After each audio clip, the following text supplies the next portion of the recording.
Before we get started, I just want to say a huge thank you for 5,000 subscribers. That is mind-blowing, and I still can't believe it, so thank you all so much. My beautiful leopard gecko says thank you as well. Let's see if she wants to go on my shoulder. Maybe not. Let's get into the video.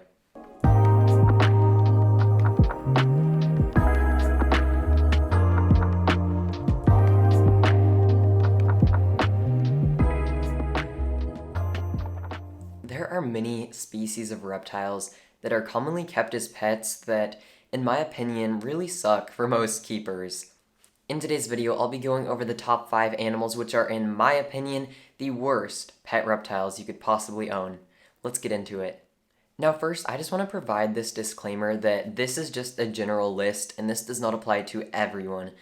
The first few species on this list, there are a lot of people who successfully keep these and they absolutely love them, but for most people they aren't the best pet. But then we'll get towards the end of the video, number 2 and 1 that just no one should be keeping as a pet. Number 5, the green anole or Anolis carolinensis. It is very rare to see someone who has a truly tame green anole. While you can tame them and they can be great handleable pets, that typically doesn't happen, and most anoles end up having to spend their entire life in the enclosure because they're not the most handleable and you can't really take them out, so you either have to give them a super nice enclosure or they're going to be just kind of bored. Very often, green anoles are suggested to younger children by pet store employees as the best first pet reptile, but those kids aren't even old enough to properly research how to care for a green anole, so they end up going to a home with no UVB, no proper lighting or heating, and generally bad care, so the anoles end up being neglected and don't live very long. So people think, oh well, that sucks because the anoles don't live very long, when in reality they can live a long life. I think around 7 years is the typical average lifespan for a well cared for green anole, but in these situations they aren't going to live that long because they're being neglected. Green anoles are pretty hard to find from a good breeder because to successfully produce them you need UVB, and their incubation time is rather long and they only lay 1 egg at a time, as opposed to, for example, geckos, which typically lay 2 eggs. So it's not exactly a worthwhile pursuit for a lot of breeders to breed this species that doesn't sell for a lot of money and is very difficult to properly breed. So that is why they typically aren't the healthiest when you see them for sale, which is another reason why they are not great pets. I think that there are many more handleable species of anoles which can be more easily tamed, have similar care requirements which are pretty easy to the green anole, and are honestly overall better pet reptiles. So for that reason, the green anole is, in my opinion, the 5th worst pet reptile. Now we're moving on to the number 4 worst pet reptile, which is the green iguana, or iguana. So when I posted on my Instagram story that I was making this list, this was one of the most commonly guessed species. I said, what do you think is going to be on this list? And about half of the responses were green iguanas, and for good reason. Green iguanas, in my opinion, are absolutely beautiful and incredible lizards, but I'd be lying if I said that most people who keep them well. Green iguanas get huge. They can get over 6 feet long and weigh over 8 pounds. That means that their food bill isn't exactly going to be cheap either. They need an enclosure that is at least 6 foot by 4 foot by 6 foot, but that is typically considered the minimum. This isn't an easy pet to care for because they need big spaces and they get pretty big. Green iguanas can live for between 15 and even 30 years. So if you choose to get a green iguana, you're going to have a huge lizard in your house for many, many years. While green iguanas can be tamed, it requires a lot of work. I would consider them not an aggressive lizard, but a defensive lizard, and that means that they might resort to tail whipping, where they whip you with their tail to get you away from them, or even biting, which is never good. I have seen reports of green iguana bites causing their owners to have to get stitches. I'm not even going to put in a visual because it is pretty bad.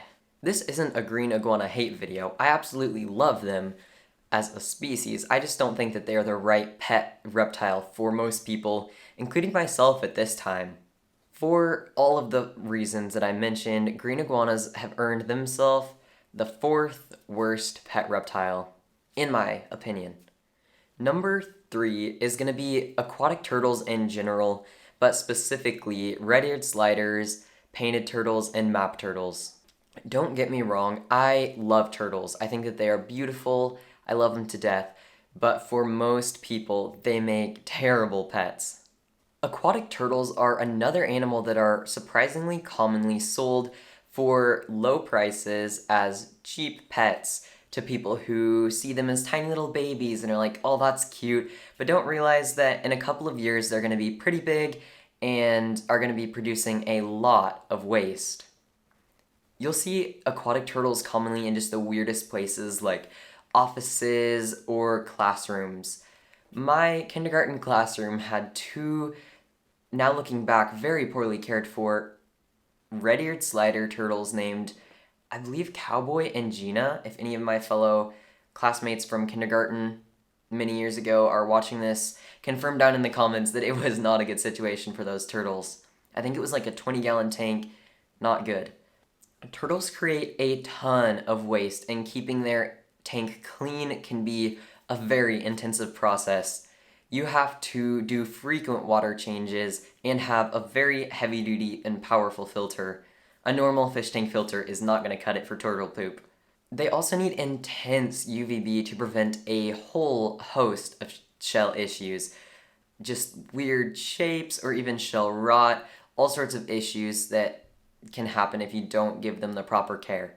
They're sensitive creatures. Some people have aquatic turtles that they absolutely love and take wonderful care of. Unfortunately, for most pet turtles kept in captivity, this isn't the case. For that reason, aquatic turtles in general earn the title of the 3rd worst pet reptile. Number 2 is a species that, if you're like most reptile keepers, you've probably never heard of or only heard of once or twice. This is the dragon snake, or Xenodermis javanicus. The dragon snake is a beautiful, iridescent black snake that a number of keepers who consider themselves experts love to keep. The problem? They're all wild caught and they don't live long in captivity at all. To my knowledge, there are only a handful of people in the entire world who have been able to keep captive, wild-caught dragon snakes alive in captivity for over a year.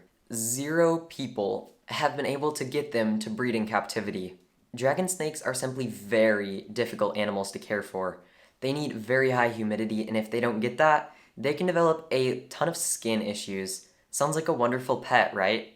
In captivity, you have to feed them tree frog tadpoles, rare to find fish, and even adult tree frogs for the adult snakes, if they live to be adults. If you don't get them the right feeder fish, which have very low levels of thiaminase, they will develop heart and brain issues and have seizures. When a dragon snake feels threatened, they will often stiff up all of their muscles to become like a straight stick that is hard to move, so that you'll think that they're like a stick or something. No one really knows why, because we haven't done enough research on them in the wild to figure out why they have this defense mechanism, but I think that's super interesting. But still, I don't see why that is reason enough alone to make someone want to have this difficult to care for animal as a pet. In my opinion, it is very difficult to give dragon snakes the proper quality of life that they deserve as pets in captivity.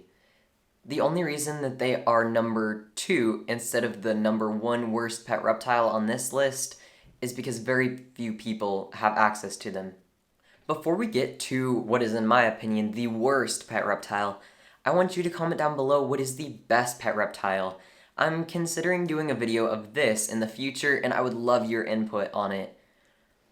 If you are enjoying this video so far and have learned something, especially about the dragon snake, be sure to hit the subscribe button because I am planning on doing a lot more of these list videos because I always learn something when making them, and I always get feedback that you love them and learn from them too. Now, let's move on to the worst pet reptile. Number 1 on this list are crocodilians in general. That means alligators, crocodiles, or caimans, and anything else in that group.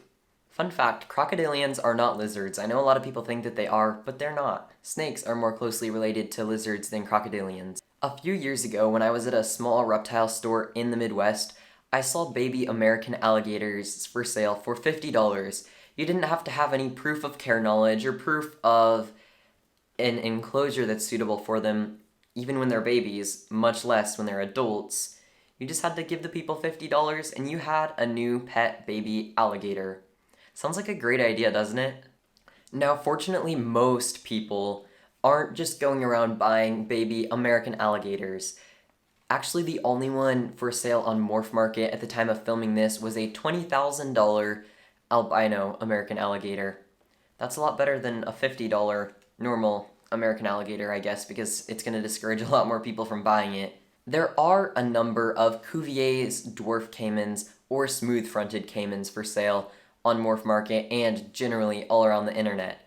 They go for between $400 and $2,000, and they're not exactly hard to buy either. Technically, if I wanted to, I could have a caiman on my doorstep tomorrow morning, if I wanted to. But before people get mad at me in the comments, I don't want to, so I won't. American alligators can grow over 15 feet and weigh over 1,000 pounds as adults.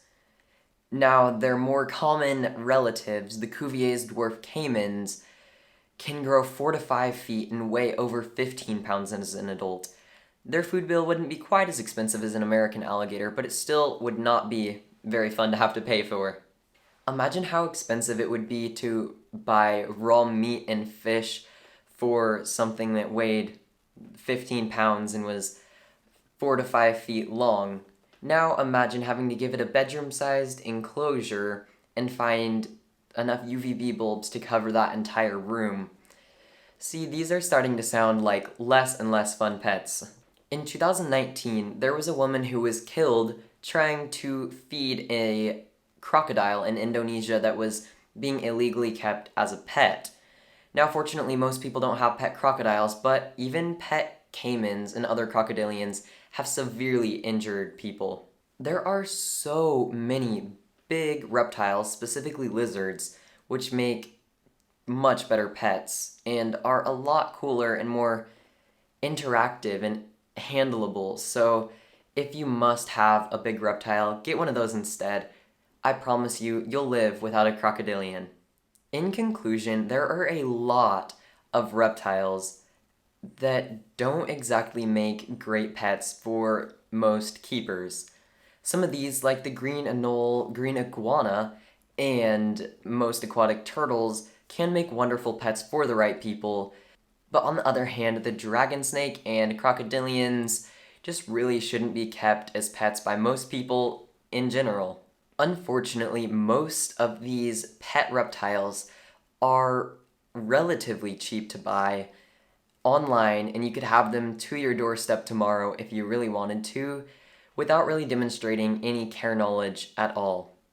Now, I want to know what you think about this list. Is there something that should have been on here that I didn't have on here? Or is there something that I did have on here that you think is like the best pet reptile ever?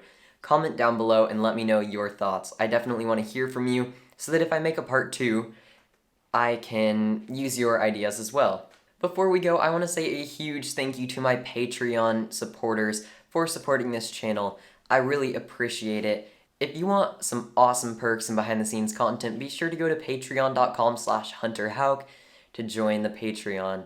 If you want to get an awesome piece of merch with one of my pets on it, a tumbler with a cool reptile saying, or even a decal for your pet's enclosure, head to shop.hunterhauk.com, which is my store.